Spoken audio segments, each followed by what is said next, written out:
If we could put you in the seat of Prime Minister for a day, what would you be proposing is the solution to, I guess, some of the major things that you've covered off today? How do we unwind all of this? Yeah. Well, I mean, would you agree or not agree that the wealth of Australians is eroding rapidly? Yeah. Yes. Yeah, Right, definitely. and the GDP per capita is eroding rapidly, right? So we're in a situation right now where we should be the richest country in the world, but instead we have the greatest erosion of wealth in the developed world, right? We have a cost of living crisis that is the mother of all cost of living crises. We have house pricing that is astronomically expensive. It doesn't make any sense anywhere around the world where a terrace house in Wallara is the same price as a cruise ship. It's literally a 2025 model 160-foot cruise ship or an $18 million terrace in Wallara.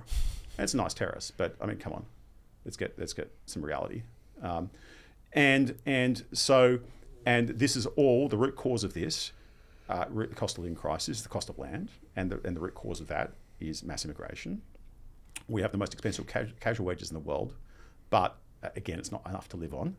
But that's caused because people need somewhere to live. And then we have an energy crisis because we stupidly are going down this path of, well, what about the environment, this, that, the other, we can't burn coal, etc. No, we're burning the coal. Every single thing we're digging out of the ground is being burnt. It's just being burnt by China or it's being burnt by Japan, right? It's all being shipped overseas and burnt. We're deluding ourselves that we think we're doing anything by not burning it here, completely deluding ourselves.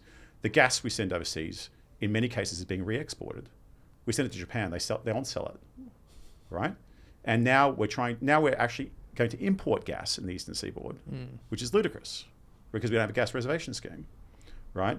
So we have a cost of living crisis caused by input costs such as land and wages, which comes back to land. We have an energy crisis through very poor energy policy, where we'll export all the raw materials to build renewable generators, which are energy negative on the energy that's consumed to get the materials out of the ground, which ship back to us are unreliable, which we can't, and as a result of such, we can't run a reliable manufacturing industry in this country.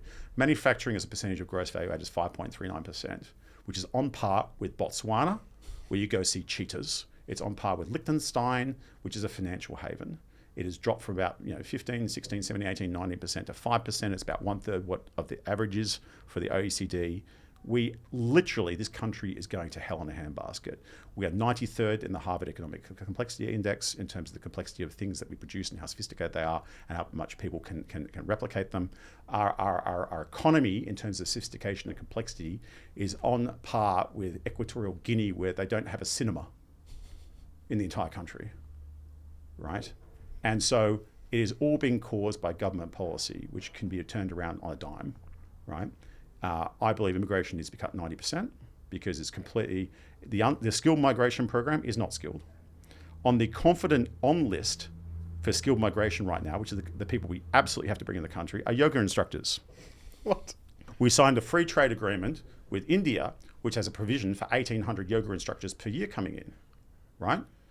If you go to the Yoga Australia's website, there are only 2,000 yoga instructors in the entire country.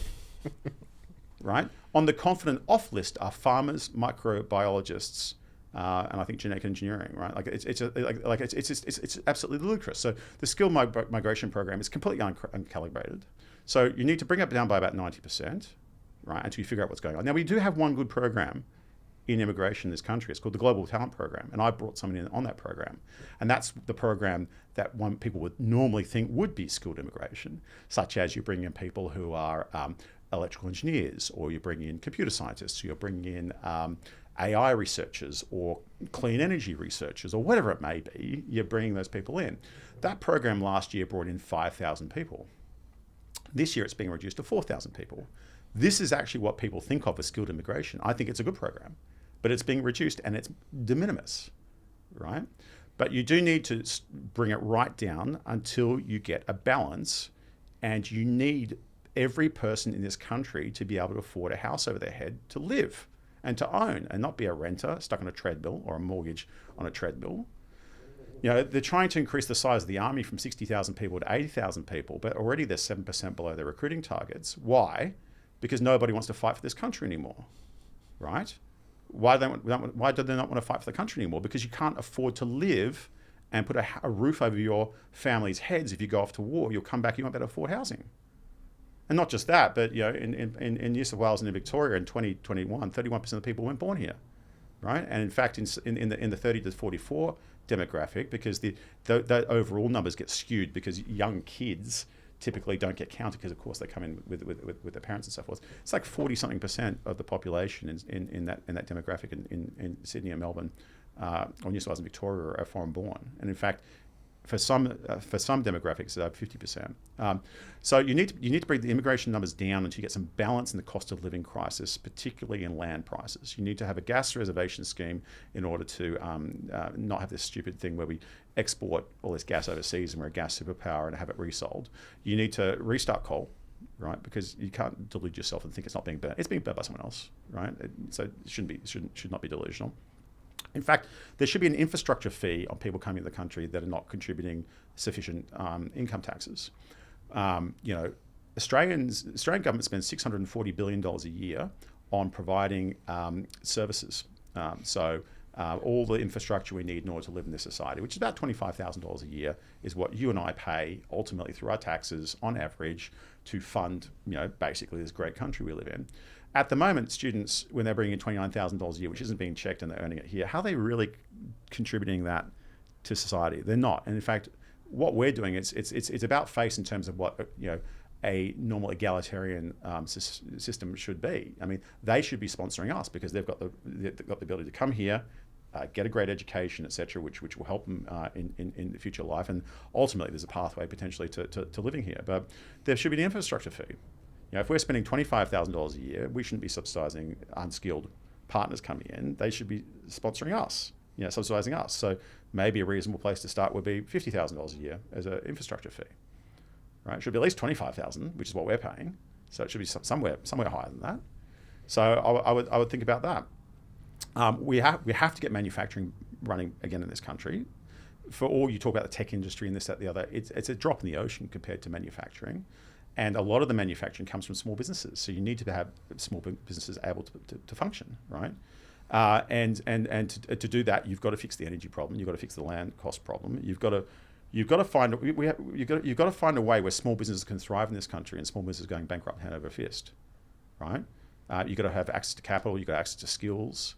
We missed a big opportunity during COVID where we got paid JobKeeper and got everyone to sit their bums at home when we could have stuck everyone into educational programs. And I'm not talking about just university. I'm talking about the trades. I'm talking about skilled trades, manufacturing, advanced manufacturing techniques, all the things that make America strong.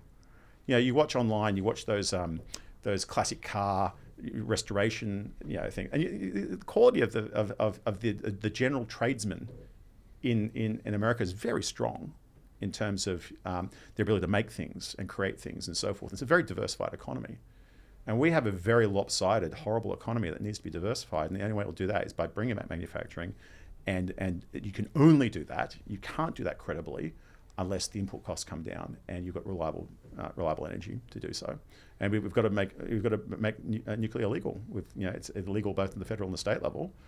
And they go, well, we don't know if it's going to work in Australia. Well, it's working in Bangladesh, so I guarantee it will work here. Right, and the Koreans will build us a reactor. They'll do it in 5 or 7 years, right? And they've got to do all these things, right? And a whole lot more. I will say this about investing: everything you do learn is cumulative. What I learned at 20 is useful.